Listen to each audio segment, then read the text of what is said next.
Hello, welcome to பல்லுயிர். இன்னைக்கு நம்ம வந்து கேளம்பாக்கம் பேக் வாட்டர்ஸ் அதுக்கு வந்திருக்கோம்.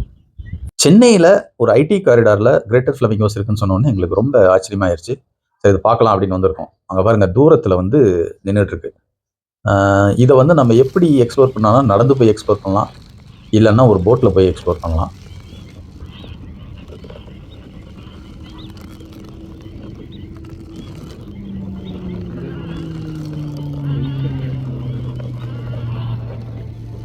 ஏன்னா அது இருக்கிறது பார்த்தீங்கன்னா ரொம்ப தூரத்தில் இருக்கு. நம்ம கேமரா வழியே பார்த்தா தெரியும். பட் நம்ம வெறுக்கணுக்கு பார்க்கும்போது இது மாதிரி ஒரு வெள்ளை டாட்ஸ் மாதிரி தெரியும். இங்கே பாருங்க, அங்கே இருக்கிறது எல்லாமே வந்து பூநாரைகள். கேமரா வழியாக பார்க்கும்போது இப்படி தெரியுது. இப்படி பார்த்தாலாம் நமக்கு கட்டுப்படி ஆகாது. கொஞ்ச நேரத்தில் போட் ஏதாவது கிடைக்குதா அப்படின்னு பார்த்து போட் எடுத்துகிட்டு அதுக்கு பக்கத்தில் கொஞ்சம் போய் பார்க்கணும். அப்படி நாங்கள் பார்த்துட்டு இருந்தப்ப மீனவர்கள் வந்து அவங்களுடைய வலைகளை சுத்தம் பண்ணிட்டு இருந்தாங்க.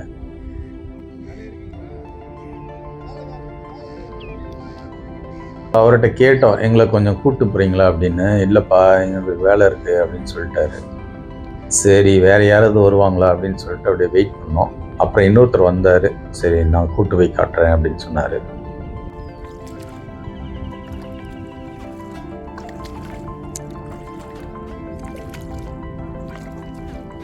இது ஒரு ஷாலோ வாட்டர், ஆழமற்ற பகுதி. அதாவது கடல்லேருந்து தண்ணி கொஞ்சம் உள்ளே வரும். ஒரு 6 மணி நேரத்துக்கு கடலுக்கு இங்கேருந்து தண்ணி வெளியே போகும். அதனால தான் இது சால்ட் லேக்குன்னு சொல்கிறாங்க. அதனால் போட்லாம் வந்து கொஞ்சம் மோட்டர் போட் அது மாதிரிலாம் பண்ண முடியாது. இது மாதிரி கட்டு மரம் தான் வச்சு அதில் வந்து ஃபிஷ் பிடிச்சிட்டு இருப்பாங்க.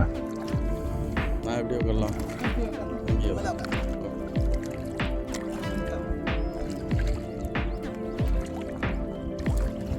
அது அந்த பேர்ட்ஸை டிஸ்டர்ப் பண்ணாமல் பக்கத்தில் போகணும். நாம் வச்ச கோரிக்கை ஒன்று தான், அந்த பறவைகளை வந்து தொந்தரவு பண்ணக்கூடாது. அதே சமயத்தில் எவ்வளோ பக்கத்தில் போக முடியுமோ அவ்வளோ பக்கத்தில் போனால் நல்லது அப்படின்னு சொன்னோம். அந்த போட்மேன் ஓகே அப்படின்னு சொல்லிட்டு எங்களை கூப்பிட்டு போகிறாரு. ரொம்ப ஏர்லி மார்னிங் போனதுனால அங்கே என்னென்னா ஃபாக் நிறையா இருக்குது. உங்களுக்கு வந்து லைட்டிங்கும் பர்ஃபெக்டாக இருக்காது, ஃபாக் நிறையா இருக்கும். அதனால் it's not a perfect time for photography. அங்கே உட்கார்ந்துருக்க ஒரு பெலிக்கன் நம்மளை பார்த்து பயந்து ஓடுது. இது மாதிரி வந்து அந்த பூநாரி ஓடிடக்கூடாது. இன்றைக்கி நம்மளோட பயணப்பட போகிறது சாம் மாணிக்கராஜ், கோயம்புத்தூர்காரர், நம்ம ஃப்ரெண்டு. பாருங்க, கிட்ட போய் பார்த்தா அது எப்படி இருக்குங்க.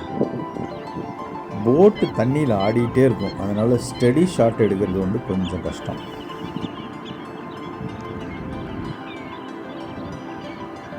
இதில் நிறைய இடத்துல இந்த பூநாரைகள் இருந்தது. நம்ம ஃபஸ்ட்டு அப்ரோச் பண்ணது ஒரு சின்ன குரூப் இருக்கிற இடத்துக்கு. ஏன்னா இந்த சின்ன குரூப் வந்து எப்பயுமே ஒரு பெரிய குரூப்போடு போய் ஜாயின் ஆகி அதுங்க ஃபீட் பண்ணோம். அதனால் சரி, இதை பார்க்கலாம் அப்படின்னு சொல்லிட்டு போனோம். பின்னாடி பாருங்கள், ஏதோ ஒரு ரிசார்ட் மாதிரி இருக்குது. ஃப்ளமிங்கோ வியூ ரிசார்ட் அப்படின்னு பேரை மாற்றிடலான்னு நினைக்கிறேன். இந்த ஃப்ளமிங்கோ அதனுடைய இறகுகளை விரித்து பறக்கும்போது தான் அதனுடைய ஃபுல் கலர்ஸ் நமக்கு தெரியுது. பாருங்கள், எவ்வளோ பிங்க் கலரில் எவ்வளோ அழகாக பறந்து. இந்த சின்ன குரூப் போய் ஒரு பெரிய ஏறக்குறைய ஒரு 500-600 ஃப்ளமிங்கோ இருந்தது. அதோடு போய் ஜாயின் ஆனது. அங்கே தான் நம்ம மெயினாக போய் ஃபோட்டோ எடுக்கிறோம். இது லொக்கேஷன் எங்கே அப்படின்னு நிறைய பேர் கேட்பீங்க. இது வந்து இந்த முட்டுக்காடு போட் கேம்புக்கும் கோவளம் சிக்னலுக்கும் நடுவில் இருக்கிற இடத்துல இருந்து நம்ம உள்ளே போவோம். அந்த சால்ட் லேக்குக்கு உள்ளே போவோம்.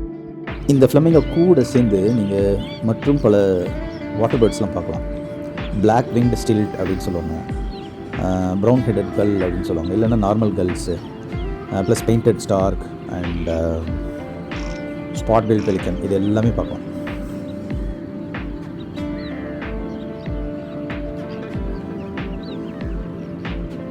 இந்த ஏரிக்கு வெள்ளை அடித்த மாதிரி இந்த பறவைகள் அவ்வளோ நூற்றுக்கணக்கில் வந்து உட்காந்து அதில் மேய்ஞ்சிட்ருக்கு.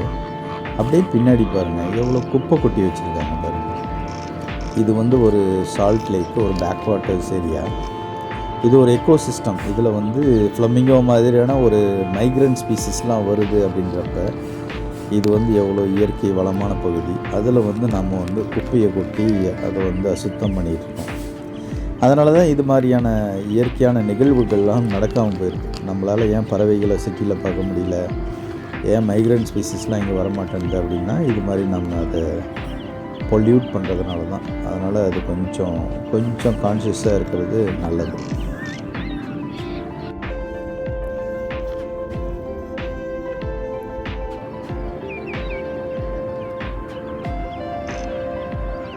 இப்போ நாம் எடுத்த ஒரு சில ஃபோட்டோக்களை வந்து இங்கே போட்டிருக்கோம்.